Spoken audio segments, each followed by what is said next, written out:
Okay, today I'm going to ask you a question and then I'm going to answer it and help you answer it in this process and give you something to think about long term. The first question I normally ask is if I gave you $30,000 to purchase a car or lease a car, what would you do? Most folks will say they would purchase a car and in 3 years they would have nothing to worry about as far as payment goes, so they will be debt free. Society has taught us to pay off everything and be clean and free, but not realizing there are different ways of making money, and also at the same time how the affluent manage their money, whereas the poor don't have the concept and they haven't been taught this. So this is one of the issues everybody has. And so what I want to explain to you how the affluent manage their money. What they do is, instead of buying a car for $30,000 and sinking all the money into one item, and then after that, after 3 years, they're going to have maintenance issues, they're going to pay for and various other items. I'm trying to keep this simple. I don't want to make it too complicated, so just bear with me.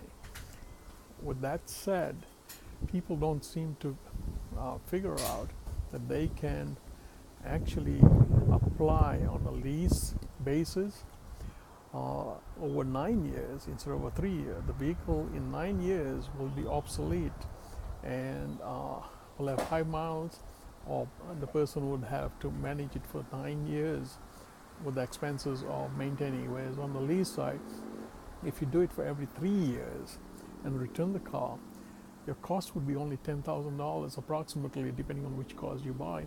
But most cases, this scenario wise, and the explanation I'm giving you, if you invest only $10,000 for every 3 years, then you will have 3 vehicles in 9 years and maintenance free. So there is no cost, added cost. There is added cost on the other side when you purchase a car, because after 3 years, you'll have maintenance costs, and that maintenance cost still adds up. In 9 years, which is 6 additional years, you will have a lot more payment and also expense-wise. I'm just trying to move out of this sun here. So expense-wise, you'll have more to handle or more to pay out on the purchase.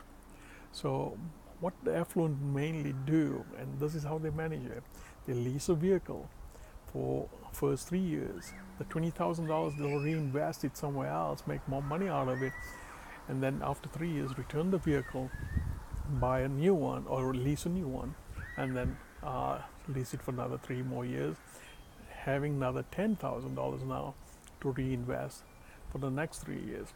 After they've returned the vehicle on the 6th year, they'll have $10,000 to spend for the next 3 years, which is total of 9 years.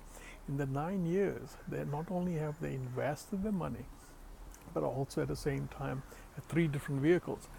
So in most cases, when we see these affluent people, we find out, you know what, they've always got a new car, or something's going on, got something new going on.